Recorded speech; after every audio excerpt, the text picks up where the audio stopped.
that they be allowed to work together. They were allowed to by the camp boss, and because of this, they worked harder to prove to him that his decision was a good one concerning them.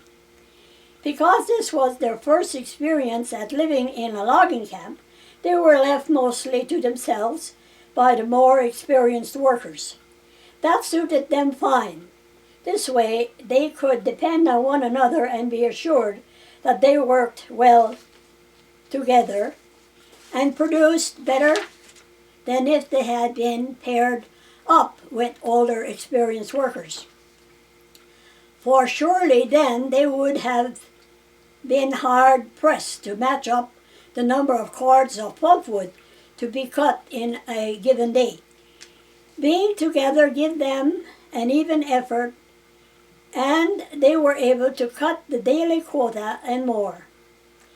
It was hard work for young muscles, but a good night's sleep and the good food provided by the camp cook give them renewed vigor each morning for the day's work ahead. I have a dry throat here.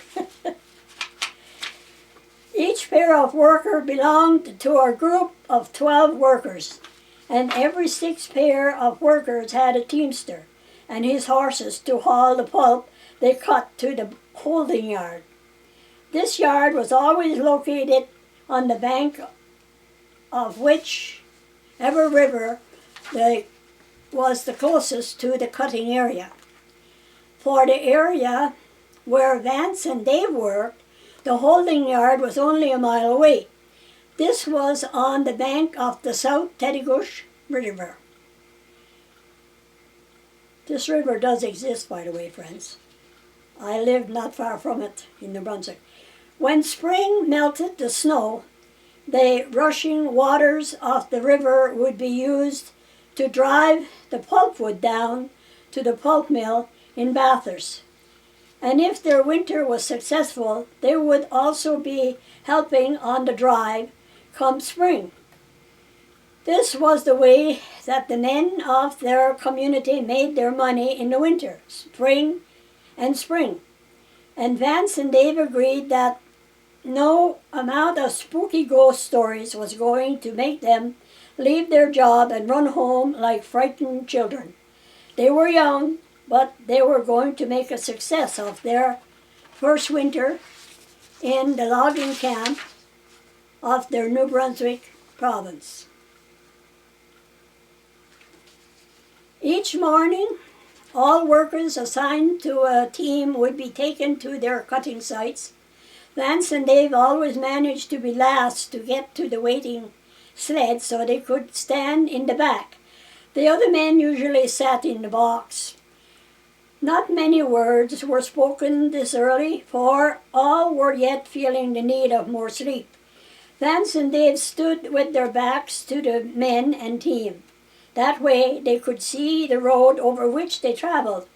They had to pass the turn-off road that led to the pulp yard on the riverbank, and each time they did, Vance would poke Dave with his elbow as much to say, "Are you scared to see the phantom logger?" He teased his friend because Dave had said that he was not eager to meet up with the phantom logger that early in the morning. When Vance nudged him each morning, Dave would push at Vance's elbow and twist up his face in annoyance. He did not want to be reminded of the story and of what he had confided to his friend, but by the time they arrived at their cutting sites, Vance's playful teasing was forgotten, and so was the story of the ghost that supposedly roamed the New Brunswick woods every winter, scaring the wits out of young and old lumberjacks alike. December was soon gone, and January brought storms in from the northeast. However, in the shelter of the thick forest, the wind could only be heard as a low rumble. But the snow piled up much faster and deeper than it did in the clearing of the farmlands of the community. For in the woods, it could not be blown about or be piled into huge drifts, leaving other areas almost clear. In the woods, it simply fell on the trees and then to the ground.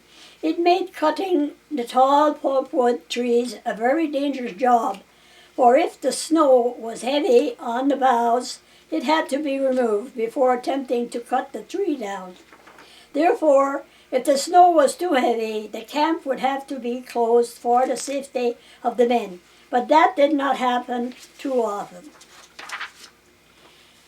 But often the work of cutting had to be stopped until the snow could be removed safely from the trees, or it fell off under its own weight. This was mostly what happened when the fall was a heavy one, and that often meant that the men would have to remain in camp for a few days before resuming work.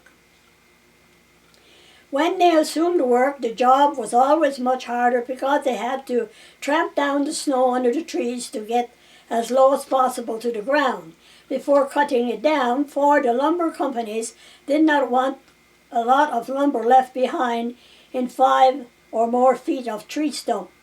This packing of the snow under the trees slowed down the work of cutting, and the men lost money. Loss of money did not make for happy lumberjacks.